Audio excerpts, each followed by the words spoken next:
Okay, सो मैं ऐसा क्यों कह रहा हूँ कि तुम्हें S21 FE 2023 में नहीं लेना चाहिए, जो कि अभी स्नैपड्रैगन वाला अपडेट आने के बाद भी।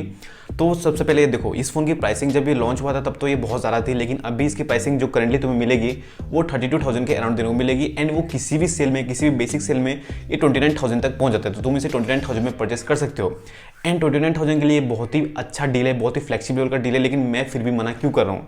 तो सबसे पहले कुछ रीजन है जो कि मैं तुम्हें बता देता हूँ कि मैं तुम्हें क्यों मना कर रहा हूँ कि इस फोन को मत लो। मैं अपने पर्सनल एक्सपीरियंस से बोल रहा हूँ, तो चलो शुरू करते हैं। सबसे पहले बात कर लेते हैं हीटिंग इशू के बारे में। हीटिंग मतलब मैं ओवर हीटिंग की बात कर रहा हूँ। तो ओवर हीटिंग इशू के बारे में क्यों कर रहा हूँ, तो जैसे सबसे पहले फोन आया था एक्सिनोस प्रोसेसर के साथ में, एंड तब में तो ये बहुत ज़्यादा इशू था ही, लेकिन जब से ये स्नैपड्रैगन एडिशन है तो लोग ये कह रहे हैं कि इसमें अपडेट आए, इसमें चेंजेस आए, लेकिन ऐसा नहीं है। इसमें अभी भी वही हीटिंग इशू है, थोड़ा सा सिर्फ चेंज है इसमें, लेकिन वो हीटिंग इशू आपको फील होता है नहीं, बहुत ज़्यादा हो जाता है कभी कभी। तो अगर आप धूप में निकल के वीडियो रिकॉर्ड कर रहे हो, या फिर कुछ ज़्यादा मल्टीटास्किंग कर रहे हो, या फिर अगर आपने इंस्टाग्राम बहुत ज़्यादा स्क्रॉल कर लिया, यूट्यूब बहुत ज़्यादा देख लिया, कहीं बाहर वार्म एरिया में आपने देख लिया, तो क्योंकि ये फ़ोन बहुत भी पतला है एंड स्लिम एंड कॉम्पैक्ट है, तो इसलिए इसमें ज़्यादा जो थर्मल्स है वो बहुत ज़्यादा गर्म हो जाते हैं एंड आपको बहुत ही ज़्यादा वार्म फील होता है। ये फ़ोन वार्म भी नहीं कहूँगा, ये हीट फील कहूँगा, क्योंकि बहुत ज़्यादा तक तुम इसे पकड़ भी नहीं पाओगे, इस तरह का फील होता है। एंड कुछ देर बाद इसका जो ब्राइटनेस है वो भी लॉक हो जाता है, यानी कि तुम इसके ब्राइटनेस को बढ़ा भी नहीं सकते, क्योंकि ये फ़ोन ठंडा होना चाहता है, तो ये ऑटोमेटिकली अपने सॉफ्टवेयर से इसके ब्राइटनेस को लॉक कर देता है एक लोअर ब्राइटनेस में, जिससे कि तुम ब्राइटनेस को बढ़ा ना सको एंड ये फ़ोन और गर्म ना हो। तो ये बहुत बड़ा इशू है इस फोन के साथ। एंड ये हीटिंग इशू तुम एक्सिनोस वाला लो, स्नैपड्रैगन वाला लो, तुम्हें दोनों में ही मिलेंगे। एंड इसका मेन रीजन ये है कि ये फोन बहुत ही पतला बनाया गया एंड बहुत ही स्लिम बनाया गया। अगर तुम देखोगे इसके डिस्प्ले को भी, तो ये बेजललेस है एंड इसीलिए इसमें इतने हीटिंग इशू देखने को मिल रहे हैं। तो चलो इसके बाद हम बात करते हैं इस फोन के चार्जिंग स्पीड के बारे में। एंड इस प्राइसिंग में अगर तुम बाकी फोन को देखोगे तो वो आधे घंटे में या फिर 40 मिनट में फुल चार्ज हो जाते हैं, लेकिन इस फोन को चार्ज होने में, फुल चार्ज होने में लगते हैं 1.5 घंटे। तो ये 1.5 आवर्स लगाते हैं पूरी तरह से फोन को फुल चार्ज होने में। एंड ये चार्ज करता है 25 वोल्ट की फास्ट चार्जिंग के साथ, तभी भी इससे 1.5 घंटे लग जाते हैं फुल चार्ज होने में, जो कि बाकी फोन इससे बहुत ज्यादा फास्ट हो जाते हैं। एंड अभी के लिए ये जो चार्जिंग स्पीड है ये बहुत ही स्लो है। एंड चार्जिंग तो चलो हो भी गई, लेकिन चार्जिंग पर जो इसका बैकअप है वो तो और भी बुरा हो चुका है। एंड अगर मैं बैकअप की बात करूँ तो जब ये फोन मैंने लिया था एंड जब मैंने कुछ दिनों तक यूज किया तो मुझे बैटरी बैकअप सही लगा, लेकिन उसके कुछ दिन, 1 महीने या फिर 2 महीने बाद मुझे ऐसा फील होने लगा कि मुझे एक दिन में अगर इस फोन को 2 बार चार्ज ना करूँ तो ये फोन सर्वाइव ही नहीं करता था। मतलब अगर मैंने सुबह चार्ज करके स्टार्ट किया, जैसे कि 9 बजे से मैंने फोन को स्टार्ट किया एंड मैंने नॉर्मल कैजुअल यूजेस किया इसके लिए, तो 6 से 7 बजे तक इसका फोन जो होता है बैटरी पूरी तरह से ड्रेन हो जाती थी, यानी कि 10% तक बचते थे इसे। एंड उसके बाद भी कभी कभी क्या होता था कि 6 बजे तक ये पूरी तरह से बैटरी लो भी हो जाता था। तो इसका जो बैटरी बैकअप है पूरे दिन भी अच्छे से नहीं चलता अगर तुम कैजुअल भी कर रहे हो। तो मैं ऐसा भी नहीं कह रहा हूँ कि तुम बहुत ही ज़्यादा मल्टीटास्किंग करो या फिर बहुत ज़्यादा कैमरा यूज़ करो या फिर गेम खेल लो, अगर तुम कैजुअल यूज भी करोगे तो ये मुश्किल से तुम्हें पूरे दिन की बैटरी दे पाता है। तो इसके बाद हम बात कर लेते हैं इसके पॉलीकार्बोनेट बॉडी के बारे में। तो सब लोग तो ये कहेंगे कि इसका पॉलीकार्बोनेट बॉडी है तो गिरने से टूटेगा नहीं, तो हाँ ये कुछ हद तक सही है, लेकिन मेरे एक फ्रेंड ने जब इस फोन को लिया था एंड वो उसे यूज कर रहा था, जो कि मैंने ही उसे रिकमेंड किया था कि इस फोन को लो, बहुत दिन पहले जब एक्सिनोस का चल रहा था एंड वो नॉर्मली यूज भी कर रहा था। एंड एक दिन उसके हाथ से फोन गिर जाता है एंड वो ज्यादा हाइट से नहीं गिरता, उसके शोल्डर हाइट से वो फोन गिरता है एंड फोन गिरते के साथ साथ उसका जो डिस्प्ले वो क्रैक हो जाता है। एंड मैं मानता हूँ कि हाँ उसके फोन में प्रोटेक्शन नहीं था, यानी कि कोई टेम्पर्ड ग्लास हमने नहीं लगाया था, बट स्टिल एक बार गिरने पर कौन सा ही फोन क्रैक होता है। ये पूरी तरह से डिस्प्ले को शैटर कर दिया था इसने। उसके बाद तो चलो डिस्प्ले क्रैक हो गया क्योंकि इसमें टेम्पर्ड नहीं था।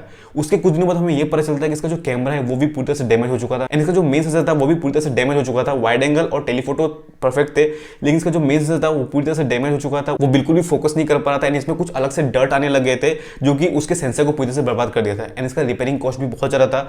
अगर तुम एक सेंसर की बात करो जो कि हमने पूछा था उसकी प्राइसिंग थी 3.5K to 4,000, तो ये बहुत ही ज़्यादा महंगा हो सकता है अगर तुमने इस फोन को गिराया। मैं मानता हूँ उसमें टेम्पर्ड नहीं था, चलो इसका डिस्प्ले क्रैक हो सकता है, लेकिन उसका कैमरा कैसे खराब हो सकता है। तो हाँ यहाँ पे जो ये इतने लो प्राइस में इस फोन को दे रहे हैं तो उन्होंने कुछ कट डाउन्स किए हैं, सिर्फ इसके बॉडी पे नहीं किए, इसके अंदर इंटरनल में भी कुछ कट डाउन्स किए, जिससे कि ये फोन बहुत जल्दी टूट भी जाता है। तो ये तुम्हें ध्यान रखना होगा अगर तुम इस फोन को ले रहे हो। एंड ये मैं अपने एक्सपीरियंस से बोल रहा हूँ क्योंकि मैंने इसे खुद देखा है। इसके बाद बात करते हैं गेमिंग परफॉर्मेंस के बारे में। तो हाँ ये मान लो, ये मैं ही नहीं कहूँगा, ये तुम्हें सब लोग कहेंगे कि ये फोन गेमिंग के लिए बिल्कुल भी नहीं है। तुम नॉर्मल कैजुअल गेमिंग कर सकते हो, लेकिन अगर तुम BGMI या फिर PUBG से गेम को अगर तुम 2 या 3 घंटे तक खेलना चाहते हो तो इस फोन के लिए मत। जब इसका बैटरी तो ड्रेन होगा ही, साथ ही साथ ये फोन बहुत ही ज़्यादा गर्म भी हो जाएगा या फिर ओवर हीट हो जाएगा, तो ये फोन गेमिंग के लिए बिल्कुल भी नहीं है। अगर तुम गेमर हो तो इस फोन के लिए बिल्कुल भी मत जाना, वो पीरियड। इसके बाद तुम गेमिंग के लिए जाना ही मत इस फोन के लिए। इसके बाद 4 ही रीजन थे, 5 रीजन मैंने ऐसे लिख दिया था क्योंकि अच्छा लग रहा देखने में। तो 4 ही रीजन थे जो कि मेजर रीजन थे जिसके लिए इस फोन को तुम्हें नहीं लेना चाहिए। अब ये ऐसा नहीं है कि इस फोन में सिर्फ बुरे ही चीजें हैं, क्योंकि इसमें बहुत सारे अच्छे अच्छे चीजें भी हैं जो कि मैं तुम्हें अभी बताता हूँ। क्योंकि इस प्राइसिंग में तुम्हें जो फीचर ये फोन दे रहा है वो बाकी तुम्हें कोई फोन नहीं देता है। तो मैं तुम्हें बताता हूँ, कुछ 2 मिनट लगेंगे, लेकिन मैं तुम्हें इसके फीचर बताता हूँ जो कि तुम्हें बाकी फोन में नहीं मिलेंगे अगर तुम इसी प्राइस रेंज में बाकी फोन में लेने जाओगे। तो सबसे पहले इसका सॉफ्टवेयर अपडेट, जो कि ये फोन आता है 4 ईयर्स की एंड्रॉइड अपडेट के साथ एंड 5 ईयर्स Hz की सिक्योरिटी अपडेट के साथ, जो कि कोई भी फोन तुम्हें इस प्राइस में देखने को नहीं मिलेगा। ये पूरी तरह से एक फ्लैगशिप लेवल का अपडेट दे रहे हैं। एंड क्योंकि ये फोन लॉन्च हुआ था 2 साल पहले, तो इसमें जब आया था वो एंड्रॉइड 12 आया था, लेकिन अगर तुम अभी परचेस करोगे स्नैपड्रैगन वाला तो तुम्हें मिलेगा एंड्रॉइड 13 एंड तुम्हें एंड्रॉइड 16 तक का पूरी तरह से इसमें अपडेट मिल जाएगा। सिक्योरिटी तुम्हें और 1 साल ज्यादा मिलेंगे। तो अपडेट्स के मामले में ये फोन टकाटक है, मतलब बेस्ट है। इसके बाद तुम्हें इसमें मिलता है सैमसंग डेस्क का मोड, जो कि किसी भी तुम्हें सस्ते फोन में नहीं मिलेगा। एंड सैमसंग के सिर्फ फ्लैगशिप फोन में ही मिलता है, S23 ultra, S22 ultra and इसी तरह के फ्लैगशिप सीरीज में फोन मिलता है। अगर तुम फोल्ड यूज करते हो तो तुम्हें उसमें मिलेगा।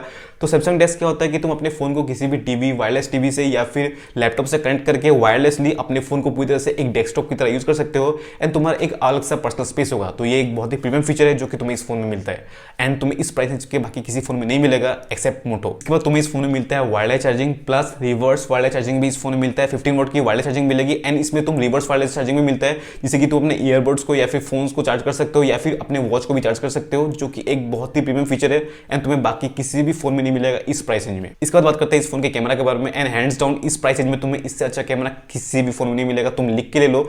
एंड इसका कैमरा जो बेस्ट है, स्पेशली जो उसका 3x जूम वाला टेलीफोटो कैमरा है, उससे जो पोर्ट्रेट्स आते हैं, बेस्ट, मैं कहूँगा बेस्ट इसका कैमरा है। एंड यही एक प्लस पॉइंट इस फोन का जिसके लिए लोग इस फोन को ले रहे हैं।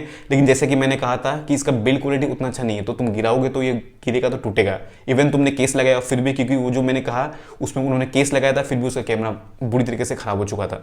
लेकिन इसका जो कैमरा परफॉर्मेंस है टॉप नॉच है। साथ ही इसमें तुम्हें मिलता है 4K 60 FPS की वीडियो रिकॉर्डिंग, जो कि बैक कैमरा में तो मिलता ही है, वो भी तीनों कैमरास में। साथ ही तुम्हें फ्रंट कैमरा में भी मिलता है 4K 60 FPS, जो कि एक बहुत ही अच्छा फीचर है। एंड इस प्राइस रेंज में क्या तुम्हें इससे ज्यादा प्राइस रेंज वाले फोन में भी तुम्हें 4K 60 FPS वाला रिकॉर्डिंग फ्रंट कैमरा में नहीं मिलेगा। जैसे कि बात करूं नथिंग फोन 2 में, उसमें भी तुम्हें फ्रंट कैमरा में 4K 60 तक रिकॉर्डिंग नहीं मिलती है। उसके बाद इसका बेजललेस डिस्प्ले, जो कि पूरी तरह से फुल एमोलेड है, 120 हर्ट्ज का रिफ्रेश रेट है एंड पूरी तरह से बेजललेस है।